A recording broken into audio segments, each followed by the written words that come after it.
मोहन और राघव घने जंगल के रास्ते से होते हुए तेजी से अपने गांव की ओर जा रहे थे।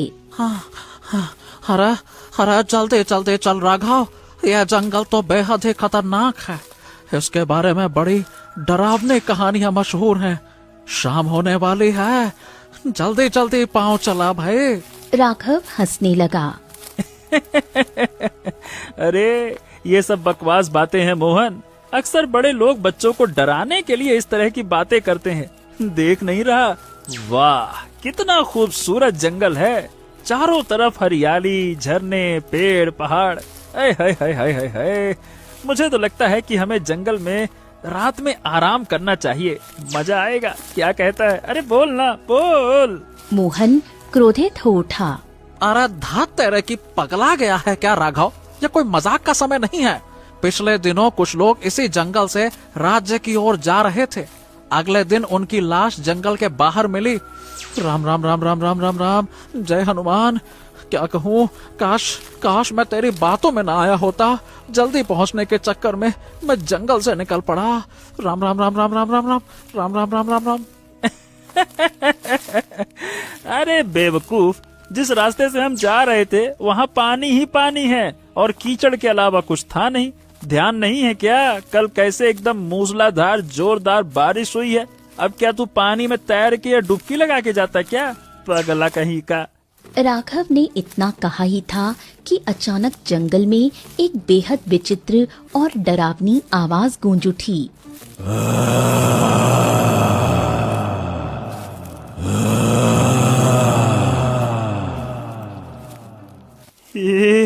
ए मोहन, लगता है कि तू सही कह रहा था। ये आवाज कैसी है रे? ये क्या हो रहा है? अरे मैं तो कहता हूँ जितनी तेजी से भाग सकता है भाग। अरे भाग, तेजी से भाग भाग। राघव और मोहन भागने के लिए कदम बढ़ाने ही वाले थे कि अचानक एक विशाल चील उनके सामने प्रकट हो गई। उस चील ने अपने विशाल पंजों से दोनों को उठाया और हवा में उड़ाकर ले गई। दोनों चीखने लगे, लेकिन उनकी चीखें जंगल में गुम हो गईं। चील ने उन्हें एक टूटे हुए खंडहर के अंदर फेंक दिया। खंडहर के अंदर ढेर सारा खजाना पड़ा था, सोना, चांदी, हीरे जवाहरात, लेकिन वहाँ इंसानी हड्डियां भी बिखरी पड़ी थीं। तभी वहाँ काला धुआं फैला और अगले ही पल वो धुआं एक भयानक राक्षस की आकृति में बदल गया। मोहन और राघव की चीखें सन्नाटे को चीर गईं। कुछ देर बाद जंगल में सन्नाटा छा गया। केशव नगर राज्य का राजा विक्रम अपने राज दरबार में बैठा था। तभी एक बूढ़ा व्यक्ति राज दरबार में आया। महाराज, महाराज, महाराज, मेरी सहायता कीजिए महाराज, सहायता कीजिए महाराज। कौन हो तुम, पहले ये बताओ। मैं दुर्गापुर गांव का मुखिया हूँ। हमारे गांव में दो नवयुवक मोहन और राघव, किसी ने बड़ी बेदर्दी से उनकी हत्या कर दी महाराज। राजा विक्रम चौंक उठा। क्या बात कर रहे हो? किसने उनकी हत्या कर दी? अब हमको क्या पता महाराज, उनकी हत्या विचित्र जंगल में हुई है। वही जंगल जिसने न जाने कितने मासूमों की बलि ले ली। महाराज, आपके दरबार में कई लोग उस जंगल की शिकायत लेकर आ चुके हैं, मगर आपने अभी तक उस पर ध्यान नहीं दिया। राजा विक्रम गहरी सोच में डूब गया। लगता है तुम उसी जंगल की बात कर रहे हो जिसे लोग विचित्र जंगल कहते हैं। जब लोगों को पता है कि वो जंगल खतरनाक है, तो आखिरकार लोग उसी रास्ते में जाते क्यों हैं? मुखिया थोड़ा क्रोधित हो गया। अरे महाराज, जंगल में अक्सर वर्षा होती रहती है। जंगल के दूसरी ओर जो इलाका है, वहाँ बड़े बड़े घाट हैं, कीचड़ से भरे हुए। अब वर्षा के मौसम में न बैलगाड़ी वहाँ से जा सकती है, न कोई पैदल वहाँ से जा सकता है। लोग मजबूरी में जंगल का रास्ता पकड़ लेते हैं। बहुत खुशनसीब हैं जो वहाँ से सही सलामत आ जाते हैं, अक्सर वहाँ जाने वाले बदनसीब होते हैं जो कभी लौट कर नहीं आते। उनके कटे हुए अंग और भयावह लाशें जरूर मिलती हैं। राजा विक्रम गुस्से में उठ बैठा। ओहो, अब ये क्या माजरा है। देखो समझो मुखिया, इस मसले में हम तुम्हारी कोई सहायता नहीं कर सकते। अगर तुम्हें सहायता चाहिए तो जाओ किसी साधु से मिलो, वो तुम्हारी सहायता करेंगे। मुखिया और क्रोधित हो उठा। अरे महाराज, वो जंगल आपके राज्य के अधीन आता है। अगर आप ही आंखें मूंद कर बैठ जाएंगे तो वैसे में कैसे चलेगा? जरा सोचिए ना, कल को आपका पुत्र राजकुमार अगर उस जंगल में लापता हो जाए तब भी क्या आप यही करेंगे? बताइए, आप बताइए, बोलिए। राजा विक्रम का चेहरा लाल हो गया। अरे बदतमीज कहीं के सैनिकों, इस मुखिया को, इस बुढ़े को कारागार में बंद कर दो। कुछ दिन काल कोठरी में रहेगा तो समझ में आएगा राजा से बात करने का तरीका क्या होता है। बेवकूफ कहीं का। सैनिकों ने बूढ़े मुखिया को उठाकर कारागार में डाल दिया। कुछ देर बाद राजा विक्रम राज दरबार से बाहर आया और टहलने लगा। तभी उसका मंत्री सूर्य सिंह वहाँ पहुँचा। महाराज, महाराज, आपकी जय हो। बात यह है महाराज कि आप कब तक आंखें बंद करके बैठे रहेंगे? वो बूढ़ा मुखिया गलत नहीं था महाराज, आपको सच जानना चाहिए। आखिर उस विचित्र जंगल का रहस्य क्या है, ये जानना चाहिए। मेरे सैनिकों की जान फिजूल में नहीं गंवानी है। तुम जानते नहीं वहाँ जाने वालों की लाशें कैसी हालत में मिलती हैं? ऐसी बातें करते हो। कोई समझदार व्यक्ति दूर से भी देखकर बता सकता है कि वहाँ किसी डायन या राक्षस का शासन है, और डायन या राक्षस से लड़ना एक राजा या उसके सैनिकों का काम नहीं होता है। ये तो किसी साधु संत का काम है। हम इस मामले में अपनी टांग नहीं अड़ाना चाहते। बस बात खत्म। मंत्री सूर्य सिंह चुपचाप वहाँ से चला गया। कुछ देर बाद राजा विक्रम अपने कक्ष में बैठ गया कि तभी उसका पुत्र राजकुमार अशोक वहाँ आ गया। प्रणाम पिताजी। पिताजी, मैंने सुना है कि कोई मुखिया विचित्र जंगल के बारे में कुछ सूचना लेकर आया था। हाँ, लेकिन तुम इस बारे में इतना क्यों पूछ रहे हो? पिताजी, मैंने सुना है कि उस विचित्र जंगल में एक खंडहर के अंदर बहुत विशाल खजाने का भंडार छुपा हुआ है। ओहो, बकवास बंद करो और ध्यान रहे वहाँ जाने की सोचना भी मत। ठीक है पिताजी, जैसी आपकी मर्जी। मैं आपको ये बताने आया था कि मैं अपने मित्र आदित्य से मिलने जा रहा हूँ। ओ, कहीं तुम उसकी बात तो नहीं कर रहे जो हरियापुर गांव के साहूकार का इकलौता बेटा है? हाँ हाँ हाँ हाँ, बिल्कुल पिताजी, वही आदित्य। ठीक है ठीक है, चलो जाओ। अशोक चुपचाप वहाँ से निकल गया। इधर हरियापुर गांव में आदित्य नाम का युवक 20 वर्षीय सुंदर लड़की चंपा से बातचीत कर रहा था। चंपा एक बूढ़े शिकारी अर्जुन की पौत्री थी जो गांव की सीमा के पास झोपड़ी बनाकर रहता था। तभी बूढ़ा शिकारी अर्जुन वहां पहुंचा। अरे ओ चंपा, तुझको कितनी बार समझाया है, साहूकार के बेटे आदित्य से मत मिला करो। समझ में नहीं आता क्या तुमको, हैं? इतना कहकर अर्जुन गुस्से से आदित्य की ओर मुड़ा। और तुम? अरे तुमको मैं कितनी बार समझाऊं, मेरी पौत्री से दूर रहो। तुम्हारे पिता को गरीबों से सख्त नफरत है और मैं तो तुम्हारे जैसे घमंडी और अमीर की औलाद को पसंद तक नहीं करता। अर्जुन जी, देखिए मेरी बात सुनिए। मैं जानता हूँ कि आप मेरे पिताजी से नफरत करते हैं, और सिर्फ आप ही नहीं, गांव का हर व्यक्ति उनसे नफरत करता है, क्योंकि वो लोगों से कर्ज पर भारी ब्याज लगाकर उनकी जमीन हड़प लेते हैं। परंतु मेरा यकीन मानिए, मैं उनके जैसा नहीं हूँ। तभी बूढ़े शिकारी अर्जुन के कंधे पर एक मैना पक्षी उड़कर आ बैठी। अर्जुन चंपा से बोला, मैं झोपड़ी में इंतजार कर रहा हूँ, तुम्हें शिकार का अभ्यास करना है। अर्जुन वहाँ से चला गया और अपनी झोपड़ी में बैठ गया। तभी वो मैना पक्षी मनुष्य की आवाज में धीरे से बोली, तुम्हें आदित्य पर इतना गुस्सा नहीं करना चाहिए। वो सही कह रहा था, वो अपने पिता की तरह नहीं है। हाँ हाँ, जानता हूँ, मैं जानता हूँ। लगता है तुम चंपा से बहुत प्रेम करते हो। अरे इसके अलावा मेरी जिंदगी में है ही कौन। और मैं? और तुम भी। अब देखो ना, मनुष्य की आवाज में बात करती हो। इस बात का रहस्य केवल मैं ही जानता हूँ। उधर आदित्य चुपचाप अपनी हवेली लौट आया।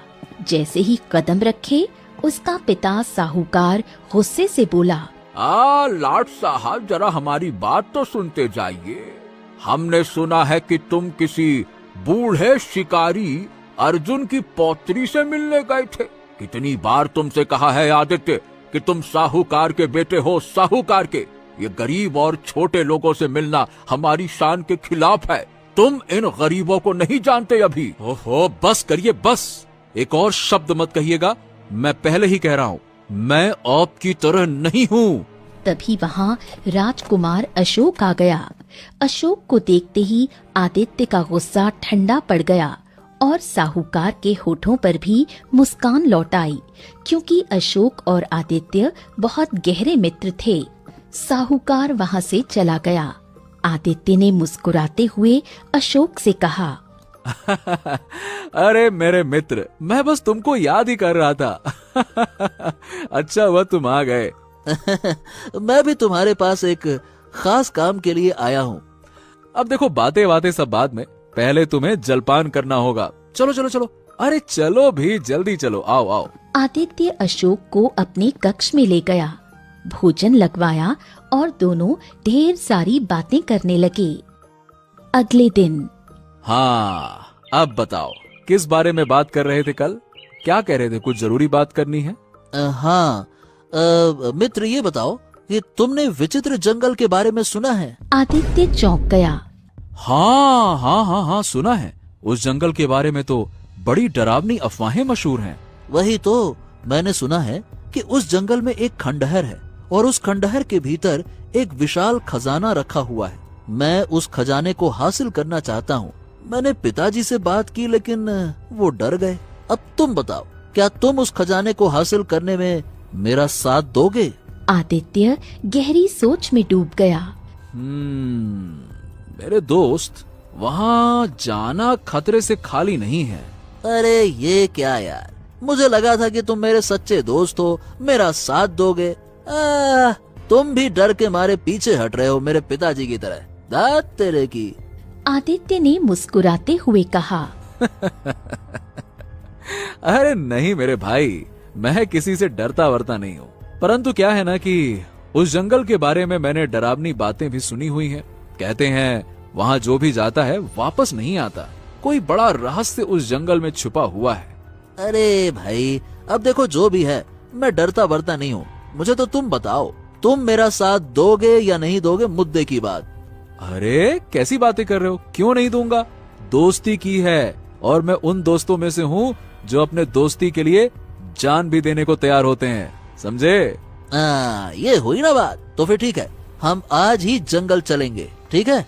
अब चलो फिर चलकर देखते हैं आखिरकार उस जंगल में क्या रहस्य छिपा है।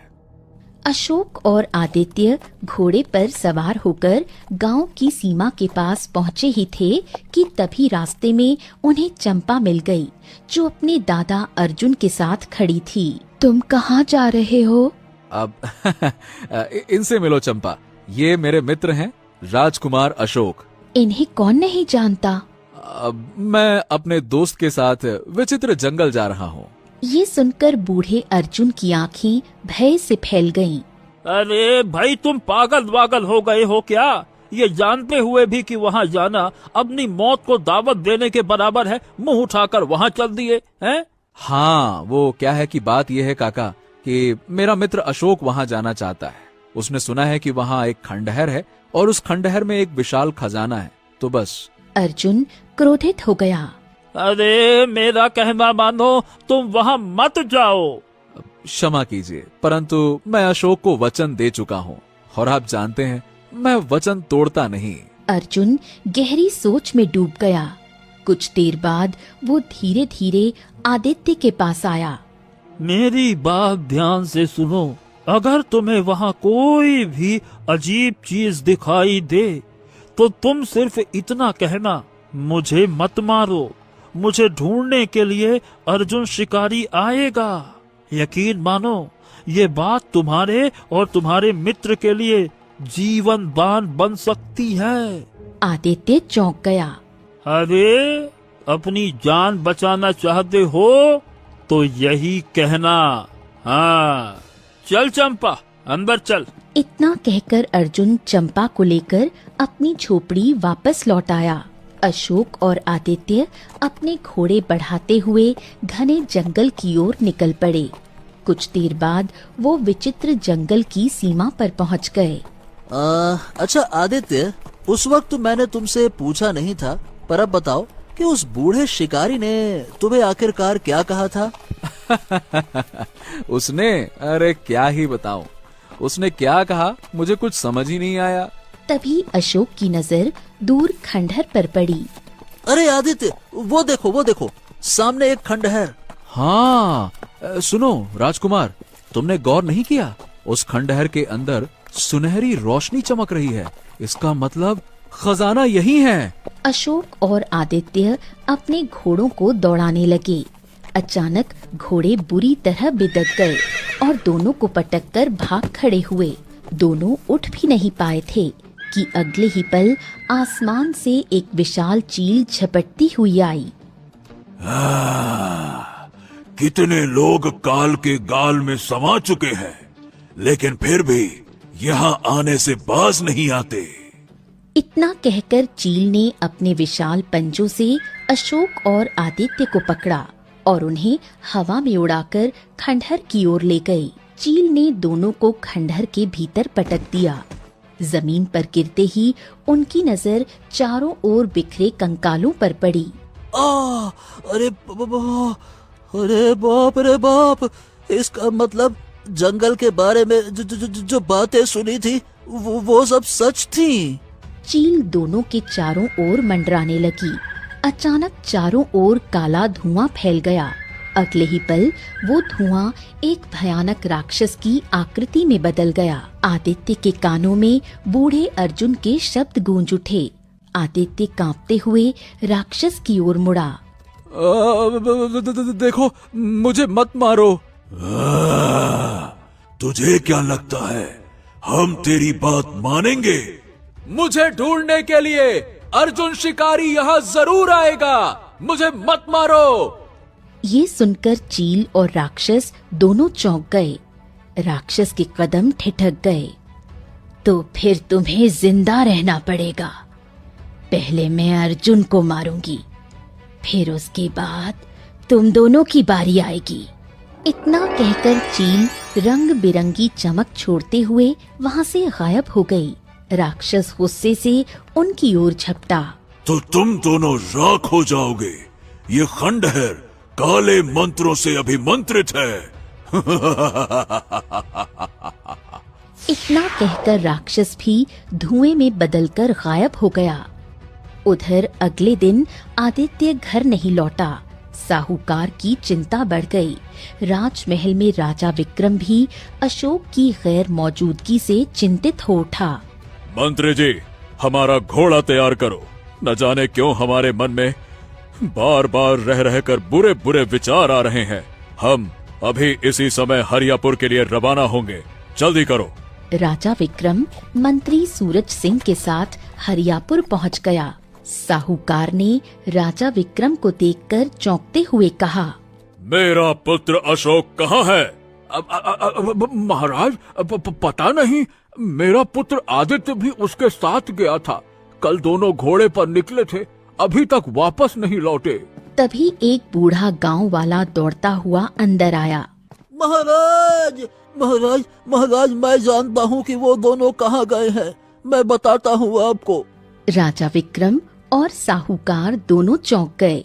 बताओ, कहाँ गए हैं? महाराज, कल मैंने देखा था राजकुमार अशोक और आदित्य घोड़े पर जंगल की सीमा पर खड़े थे, जहाँ बूढ़े शिकारी अर्जुन की झोपड़ी है।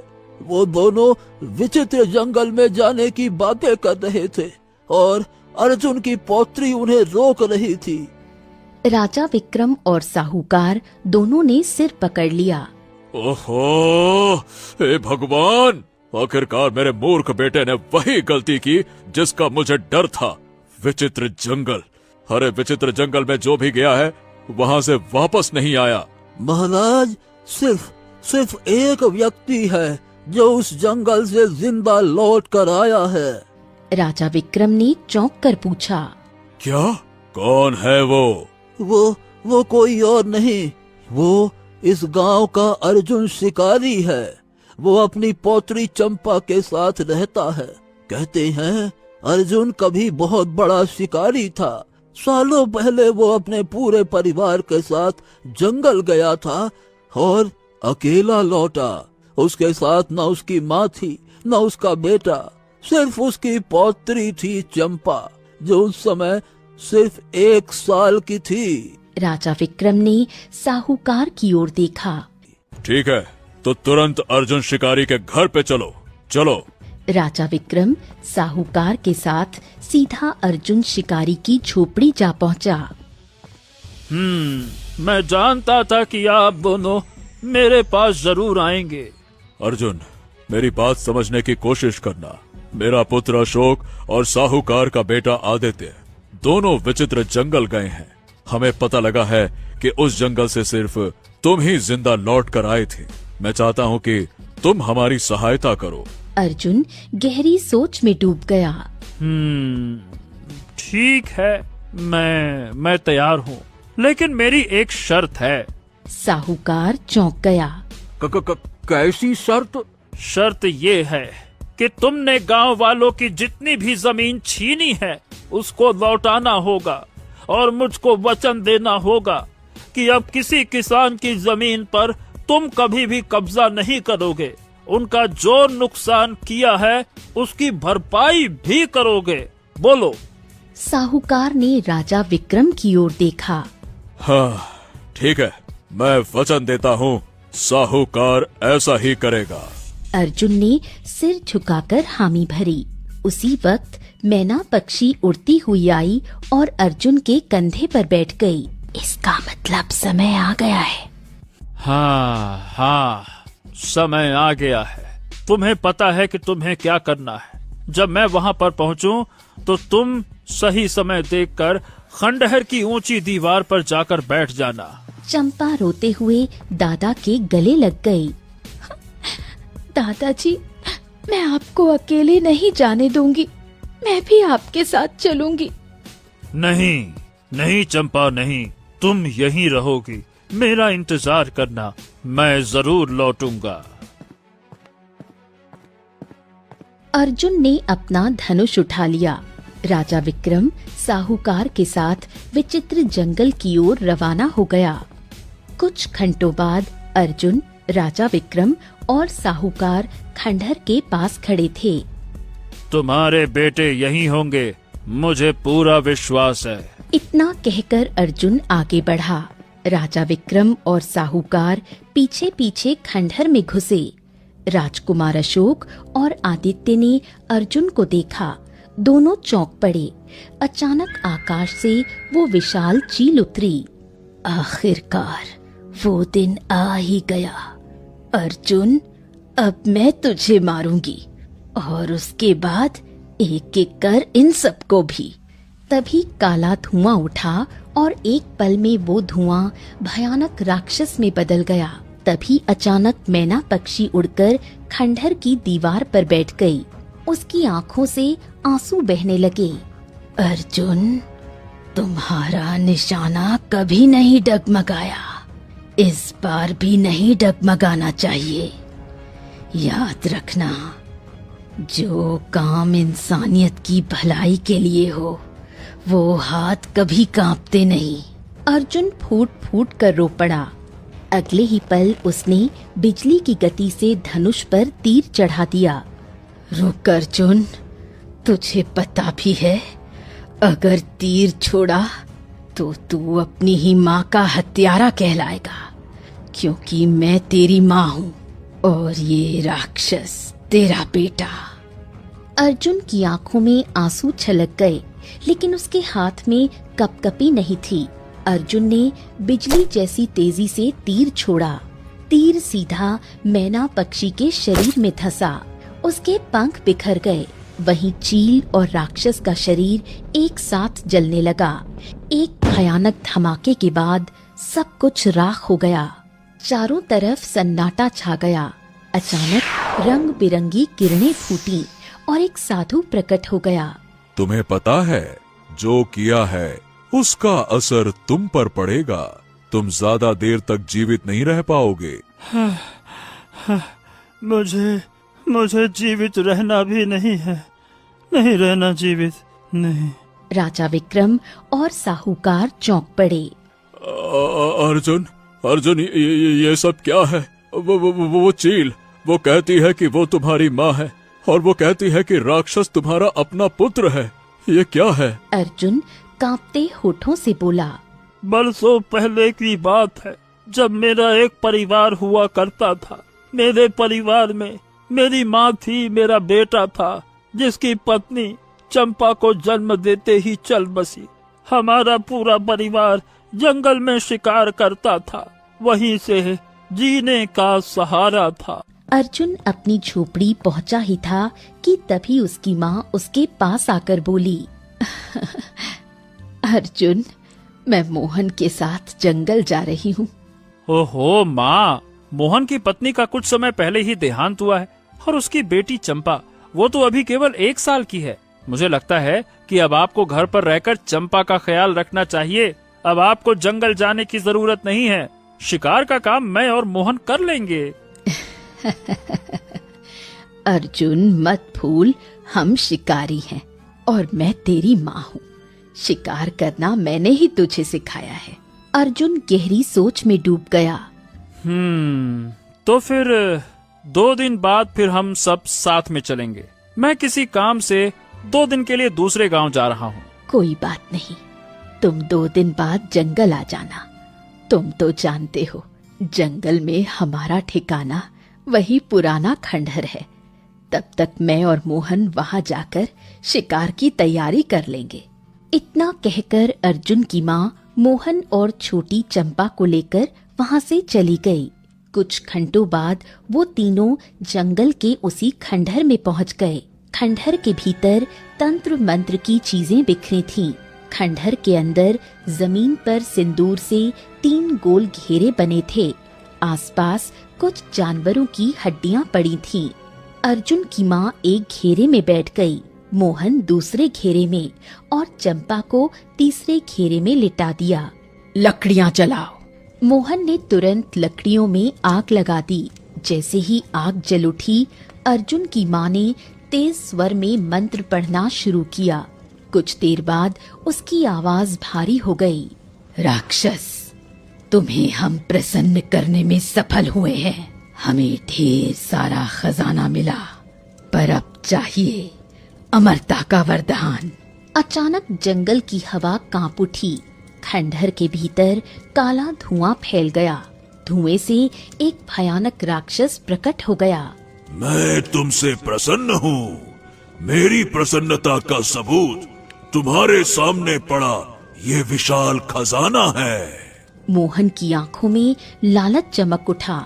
हमें और हमारे बेटे मोहन को अमरता का वरदान भी चाहिए। अमरता का वरदान भी मिलेगा, पर मेरी एक शर्त है। अर्जुन की माँ और मोहन ध्यान से सुनने लगे। आज अमावस्या है। आधी रात तक इस बच्ची को इसी घेरे में पड़े रहने देना। चाहे ये कितना भी रोए, कितना भी चिल्लाए, इसे मत उठाना। आधी रात को मैं लौटूंगा, इस बच्ची का खून पीऊंगा और उसके बाद तुम दोनों को अमर कर दूंगा। इतना बोलकर राक्षस ने एक और इशारा करके बोला। और मैं तुम्हें अमर बना सकता हूँ। ये सबूत देख लो। तुम्हारे पीछे जो मैना पक्षी पड़ी है, जो बेहोश है, जब से तुमने मुझे सिद्ध करने की कोशिश की, मैंने तुम दोनों की जान उसमें डाल दी ताकि तुम बिना डर के काले तंत्र कर सको। अर्जुन की माँ और मोहन चौंक कर उस पक्षी को देखने लगे। लेकिन याद रखना, अमर होने के बाद मैं सिर्फ जानवर नहीं, मनुष्यों को भी खाऊंगा। क्या तुम हर अमावस्या की रात एक मनुष्य की बलि दे सकोगे? हाँ हाँ हाँ हाँ, दे सकूंगा, दे दूंगा। तो ठीक है, आधी रात के बाद मैं लौटूंगा।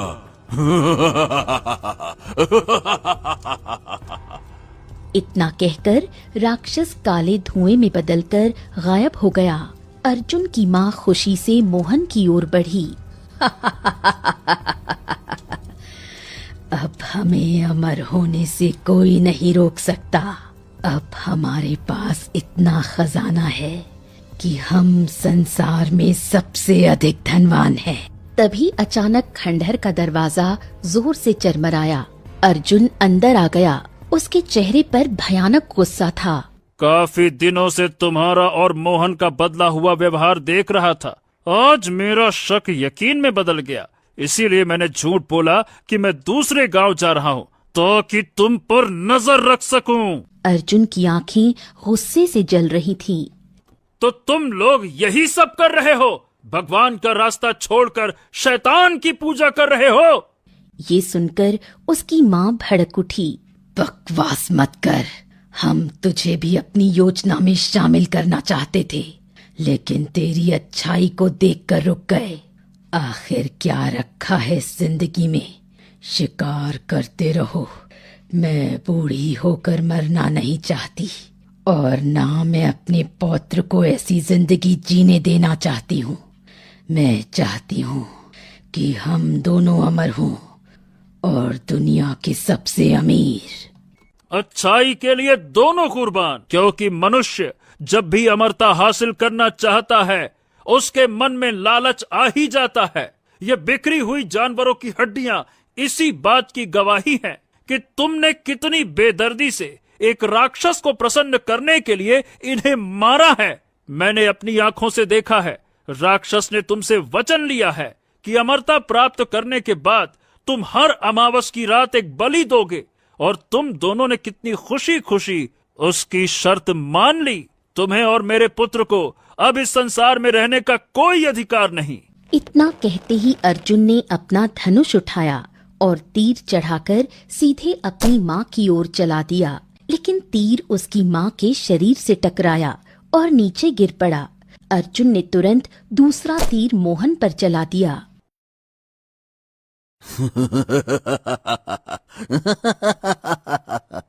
अर्जुन, हमें कोई नहीं मार सकता। तभी रंग बिरंगी किरणों से एक साधु प्रकट हो गया। अर्जुन, तू चाहे कितने भी तीर चला ले, इन दोनों को नहीं मार पाएगा। इन दोनों की जान उस मैना पक्षी में डाल दी गई है। जल्दी से अपनी पौत्री चंपा को इस गोल घेरे से उठा ले। ऐसा होते ही राक्षस की शर्त टूट जाएगी। ये दोनों श्रापित हो जाएंगे और हमेशा के लिए इस जंगल में कैद हो जाएंगे। जल्दी कर। अर्जुन ने तुरंत चंपा को गोद में उठा लिया। तुरंत रंग बिरंगी किरणें गिरीं। अर्जुन की माँ एक विशाल चील में बदल गई और मोहन एक भयानक राक्षस में बदल गया। ये है इन दोनों का असली चेहरा। जल्दी यहाँ से निकलो, चलो। अर्जुन साधु और चंपा को लेकर जंगल से बाहर आया। ये मैना तुम्हारी नियति की डोर है। याद रखना, हमारे पूर्वजों के कर्म कभी पीछा नहीं छोड़ते। एक दिन तुम्हें यहाँ वापस बुलाया जाएगा। जब वो समय आएगा, तुम्हारी माँ और बेटा, जो कि अब शैतान बन चुके हैं, उनका अंत करने के लिए तुम्हें इस मैना पर तीर चलाना होगा। साधु महाराज, अगर मैं अभी मैना को मार दूं तो? नहीं अर्जुन, नहीं। ये मैना अपनी मर्जी से तुमसे अपनी जान लेने को कहेगी। केवल तभी उन दोनों का अंत होगा। और याद रखना, जब वो अंत होगा, तू भी नहीं बचेगा। सारी कहानी सुनकर राजा विक्रम, साहूकार, अशोक और आदित्य पूरी तरह से सन्न हो गए। मैंने उस दिन से इस मैना को अपनी संतान की तरह पाला। उसने वचन दिया था, जब भी वो दिन आएगा वो खुद कहेगी कि मैं इसे मार दूं। अब मेरे जाने का समय हो गया है, मेरी चंपा का ख्याल रखना। अर्जुन ने जैसे ही ये कहा, उसके शरीर में आग लग गई। पल भर में उसका शरीर राख हो गया। साधु रंग बिरंगी किरणों में बदलकर गायब हो गया। राजा विक्रम, साहूकार, अशोक, आदित्य सभी स्तब्ध थे। गांव लौटकर आदित्य ने पूरी घटना चंपा को बताई। चंपा फूट फूट कर रो पड़ी।